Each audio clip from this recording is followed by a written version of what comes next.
सुरुवातीलाच बातमी आहे पावसाची। राज्यभरात पावसाचा धुमाकूळ।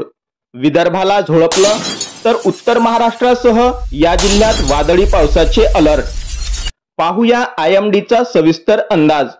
पण त्याआधी तुम्ही जर आपल्या चॅनलवर नवीन असाल किंवा अजूनही आपलं चॅनल सबस्क्राइब केलं नसेल तर नक्की सबस्क्राइब करा आणि जवळच असलेला बेल आयकॉन क्लिक करा, म्हणजेच आम्ही टाकलेली माहिती तुमच्यापर्यंत पोहोचण्यास मदत होईल।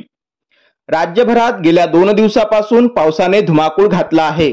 विदर्भात सततधार पाऊस सुरू असून नदी नाले ओसंडून वाहू लागले आहेत। अनेक भागात पूरसदृश स्थिती तयार झाली आहे।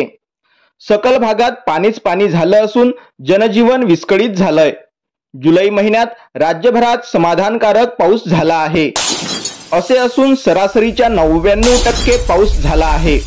याच दरम्यान पुढील 3 ते 4 दिवस वादळी वाऱ्यासह तुफान पावसाचे अलर्ट भारतीय हवामान विभागाने दिले आहेत।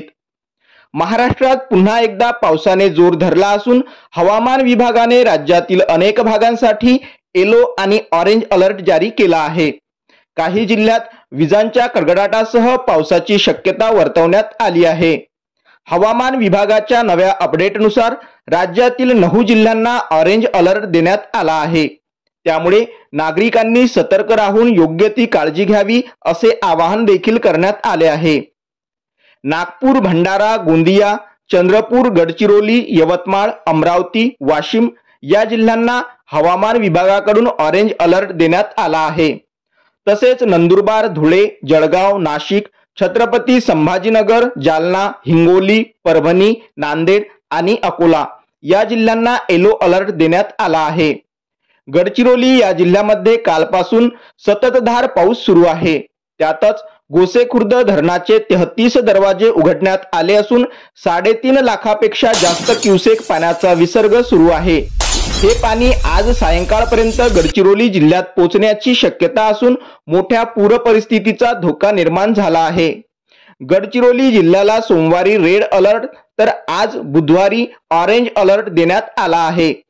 मध्यरात्रीपासून पावसाची जोरदार बॅटिंग सुरू असून वैनगंगा नदी धोक्याच्या पातळीवरून वाहत आहे।